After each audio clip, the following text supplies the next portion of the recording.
Assalamualaikum warahmatullahi wabarakatuh. Kembali lagi bersama channel saya Muhammad Fadila.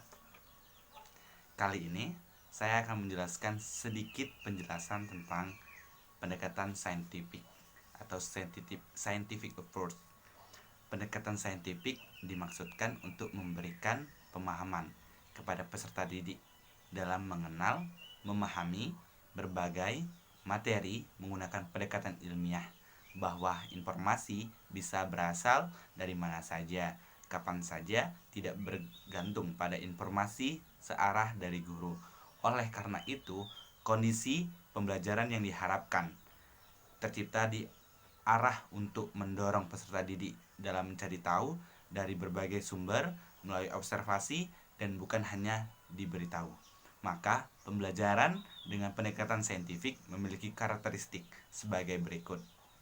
Yang pertama, berpusat pada peserta didik. Yang kedua, melibatkan keterampilan proses sains dan mengkonstruksikan konsep atau prinsip. Yang ketiga, melibatkan proses-proses kognitif yang berpotensial dalam merangsang perkembangan intelektual, khususnya keterampilan berpikir tingkat tinggi peserta didik. Dan yang keempat, dapat mengembangkan karakter peserta didik. Untuk yang kelima, untuk selanjutnya yaitu tujuan pembelajaran dengan pendekatan saintifik didasarkan pada keunggulan pendekatan tersebut.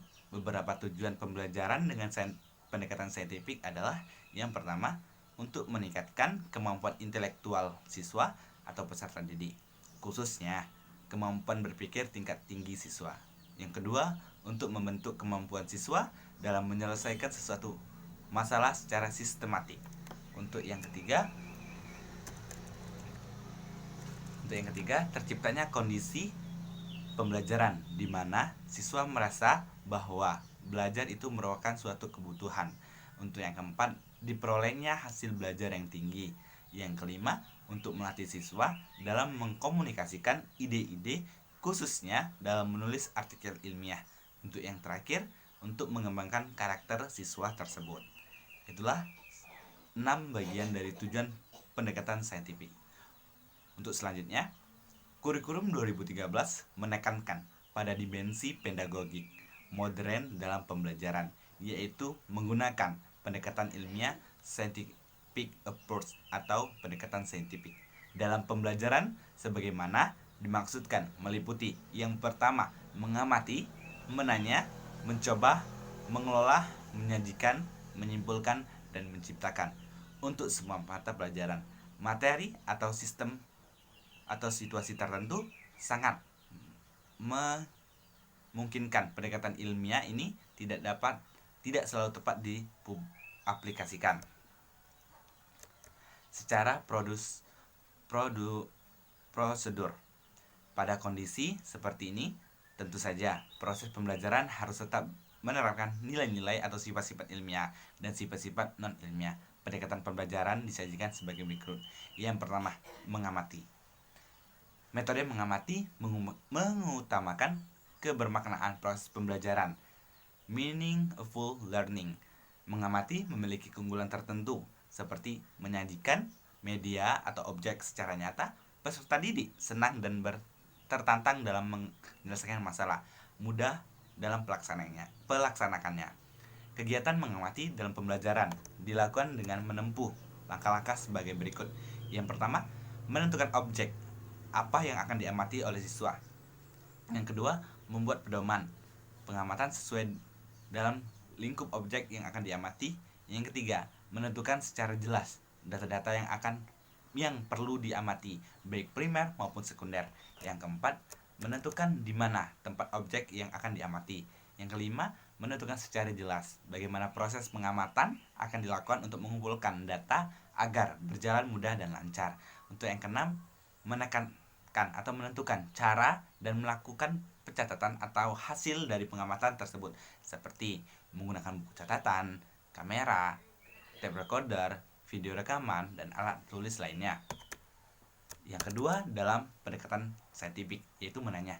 Guru yang efektif mampu menginspirasi peserta didik untuk meningkatkan dan mengembangkan rasa sikap, keterampilan, dan pengetahuannya. Pada saat guru bertanya Pada saat itu pula dia membimbing atau memandu peserta didiknya belajar dengan baik. Ketika guru menjawab pertanyaan peserta didik, ketika itu pula dia mendorong asuhannya untuk menjadi penyimak dan pembelajar yang baik. Fungsi dari bertanya tersebut adalah yang pertama, membangkitkan rasa ingin tahu, minat, dan perhatian peserta didik tentang suatu tema atau topik pembelajaran yang sedang berlangsung. Yang kedua, mendorong dan menginspirasi peserta didik untuk aktif belajar serta mengembangkan pertanyaan dari dan untuk dirinya sendiri. Untuk yang ketiga, mendiagnosis kesulitan belajar peserta didik sekaligus menyimpulkan atau menyampaikan ancaman untuk mencari solusinya. Untuk yang keempat, menstruktur tugas-tugas dan memberikan kesempatan kepada peserta didik untuk menunjukkan sikap, keterampilan, dan pemahamannya atas substansi pembelajaran yang telah diberikan. Untuk yang ketiga, yaitu mencoba. Kegiatan ini merupakan lanjutan dari proses menanya. Untuk memperoleh hasil belajar yang atau otentik, peserta didik harus mencari tahu apa yang sedang dipelajarinya atau melakukan percobaan, terutama untuk materi atau substansi yang sesuai. Aplikasi metode eksperimen atau mencoba dimaksudkan untuk mengembangkan berbagai ranah tujuan belajar, yaitu sikap, keterampilan, dan ilmu pengetahuan. Aktivitas pembelajaran yang nyata untuk ini adalah 1. Menentukan tema atau topik sesuai dengan kompetensi dasar menurut ketentuan kurikulum. Yang kedua, mempelajari cara-cara penggunaan alat dan bahan yang tersedia. Yang ketiga, mempelajari dasar teoritis yang relevan dan hasil eksperimen yang sebelumnya. Yang keempat, melakukan dan mengamati percobaan. Yang kelima, mencatat fenomena yang terjadi, menganalisis dan menyajikan data. Dan yang keenam, menarik kesimpulan atas proses percobaan tersebut. Untuk yang keempat, mengasosiasi atau menalar. Kegiatan menalar dalam kegiatan pembelajaran sebagaimana disampaikan dalam Permendikbud nomor 81 tahun 2013 adalah memproses informasi yang sudah dikumpulkan baik terbatas dari hasil kegiatan mengumpulkan atau eksperimen maupun hasil dari kegiatan mengamati mengumpulkan informasi. Pengelolaan informasi yang dikumpulkan dari yang bersifat membantu keluasan dan kedalaman sampai kepada pengelolaan informasi yang bersifat mencari solusi dan berbagai sumber yang memiliki pendapat yang berbeda sampai kepada yang bertentangan. Itulah penjelasan sedikit tentang menalar. Untuk yang terakhir yaitu mengkomunikasikan.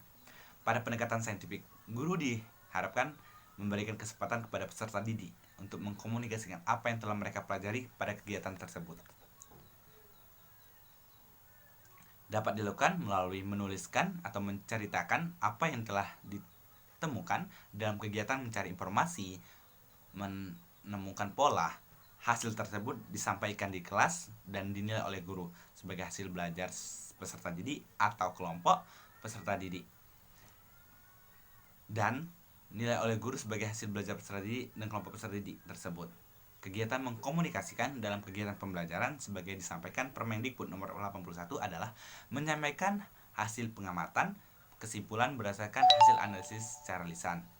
Nah, jadi secara tidak langsung kita ketahui bahwasannya pendekatan saintifik atau scientific approach terbagi menjadi 5 tahapan. Yang pertama, mencoba.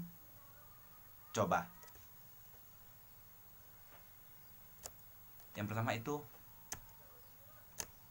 pertama mengamati. Yang kedua menanya.